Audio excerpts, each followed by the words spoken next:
Raison. Monsieur Fasquelle. Merci, Monsieur le Président. Donc, si on a bien compris, si on veut sauver une entreprise française, il faut la vendre aux Américains. C'est, en résumé, la belle démonstration que vous a fait le ministre, une démonstration qui ne m'a pas convaincu, vous en doutez. Pourquoi? Parce qu'en fait, cette entreprise, elle est bien. Monsieur le ministre, les carnets de commandes étaient de 51 milliards. Il y avait 2 ans et demi d'activité dans les carnets de commandes d'Alstom. Le chiffre d'affaires était de 20 milliards d'euros et les marges opérationnelles de 7%, tirées notamment par les activités énergie, avec un résultat net de 556 millions d'euros. Donc l'entreprise, elle est bien. Vous l'avez dit vous-même, vous avez été mis devant le fait accompli. Et vous êtes battu dos au mur. Mais comment, dans ces conditions-là, et dans des délais aussi courts, construire un partenariat solide avec d'autres que General Electric? En fait, par cette annonce surprise, l'opération n'avait pas d'autre but que justement d'empêcher toute autre alternative. Et vous avez été dans l'incapacité de construire une autre alternative. Mais le reproche que je vous fais, que j'avais fait à M. Montebourg avant vous, c'est de ne pas avoir anticipé, parce qu'on savait très bien que Bouygues voulait sortir. On savait très bien qu'il y avait effectivement une taille critique que Alstom n'avait pas. On savait très bien que des partenariats devraient à l'avenir être conduits et construits avec d'autres. Et le reproche que je fais, alors vous n'étiez pas ministre à l'époque, vous étiez quand même proche de François Hollande à l'Élysée, c'est que depuis 2012, vous ne soyez pas attaché à trouver une solution alternative. Et cette solution, elle pouvait être française, contrairement à ce que vous avez dit.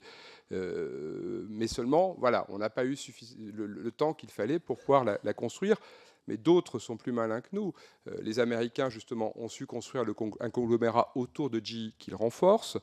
Siemens en Allemagne, Mitsubishi, Hitachi ou Hyundai dans d'autres pays que le nôtre. Et nous, au lieu de construire des conglomérats du même type et de renforcer notre industrie, on vend nos fleurons industriels à l'étranger et on laisse petit à petit partir notre industrie. C'est extrêmement grave ce qui s'est passé avec Alstom et ça rappelle évidemment ce qui s'est passé s'agissant d'autres dossiers, Péchinet, Arcelor, Alcatel, qu'on a tous encore en tête.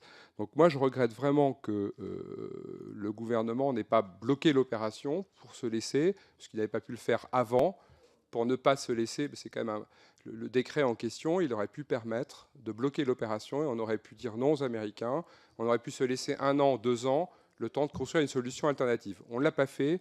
Personnellement, je le regrette, vous n'êtes peut-être pas d'accord avec moi, mais je pense que c'est une grave erreur tactique d'un État qui n'a pas été un État stratège dans ce domaine. En ce qui concerne ensuite, Mme Walter, je ne vous ai pas interrompu quand vous parliez, ne le faites pas quand je parle, s'il vous plaît. Bon. Donc, ensuite, deuxième remarque, s'agissant des co-entreprises. D'abord, on attire l'attention sur les co-entreprises pour nous faire oublier qu'il y a 100% de l'activité énergie d'Alstom qui était purement et simplement vendue à General Electric. Parce que la vérité, c'est ça. Les co-entreprises ne portent que sur une partie de l'activité d'Alstom. Donc on cesse de nous amuser. Et puis s'agissant de ces co-entreprises, pour l'activité nucléaire, on n'est qu'à 20%. Alors vous dites c'est formidable, on va une minorité de blocage. Enfin, il n'empêche que dans l'activité la plus stratégique, c'est là où on a la participation la plus faible. Puis pour le reste, de toute façon, Clara Guémard nous l'a dit, il y aura un pilote dans la voiture, et ce pilote, ce sera General Electric et seulement General Electric. Alors évidemment, dans un premier temps, General Electric n'a pas intérêt à trop bousculer Alstom. Donc, dans un premier temps, dans la gouvernance, on met des cadres d'Alstom, parce qu'il faut les associer pour prendre la substance du groupe Alstom. Mais à terme, dans 10 ans, qu'est-ce qui restera? Il restera General Electric, point. Alstom aura purement et simplement disparu. D'ailleurs, Alstom a déjà disparu, parce qu'Alstom Energy est complètement sous la coupe de General Electric. C'est ça la vérité. Il ne faut pas se le cacher. Et des partenariats à égalité, ça n'existe pas. Publicis et Omnicom ont essayé, il n'y a pas très longtemps, un partenariat à égalité. Ils ont jeté l'éponge. Pourquoi? Parce que ça ne marche pas.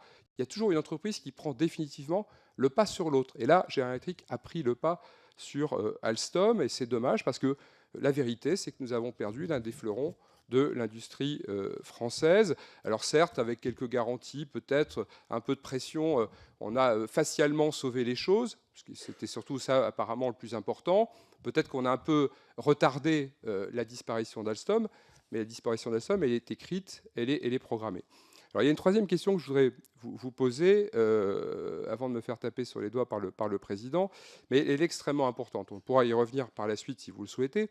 C'est quand même le rôle de la justice américaine dans cette affaire. Alors, on me dit depuis ce matin que c'est une affabulation, que c'est une théorie du complot, qu'on est complètement à côté de la plaque. Moi, j'ai regardé un rapport, il y a une délégation parlementaire qui est animée par le député Urvoas et par le sénateur Raffarin. Cette délégation a rendu son travail en décembre dernier. Et elle pointe le fait que les autorités américaines utilisent le Foreign Corrupt Act de 1977 et des sanctions économiques, s'agissant d'opérations d'ailleurs d'entreprises françaises ou étrangères basées aux États-Unis, en dehors des États-Unis, pour déclencher des procédures à l'égard de ces entreprises qui les fragilisent. Et à la fin, on s'aperçoit que ces entreprises fragilisées sont rachetées par des entreprises américaines. Et au miracle, au moment où l'entreprise est rachetée, comme ici, avec General Electric, on trouve un accord, et puis hop, on abandonne toutes les poursuites. Donc c'est quand même extrêmement troublant. GE est coutumier du fait, puisqu'il y a pas moins de 5 à 6 entreprises qui ont été victimes de ce type de comportement de la part de General Electric. Alors on me dit que j'affabule complètement. Moi, je ne le crois pas. Je crois qu'on est en guerre économique, qu'il faut savoir protéger nos intérêts, que dans cette affaire, malheureusement, on ne les a pas suffisamment protégés. Oui, je pense qu'il faut qu'on ait un vrai débat ici, dans cette commission des affaires économiques et ailleurs, et qu'on voit comment on pourrait se doter d'un arsenal qui permette de protéger nos entreprises et les cadres de nos entreprises, parce que malheureusement, certains de ces cadres se sont trouvés emprisonnés, parfois plusieurs mois, et c'était extrêmement douloureux pour eux. Merci. Ça permettra peut-être de faire un point un jour sur quelles sont les entreprises dans le monde qui sont concernées par le sujet. Est-ce qu'on est moins dégourdi que d'autres? J'avoue que la question peut éventuellement se poser, mais ce n'est pas tout à fait l'objet de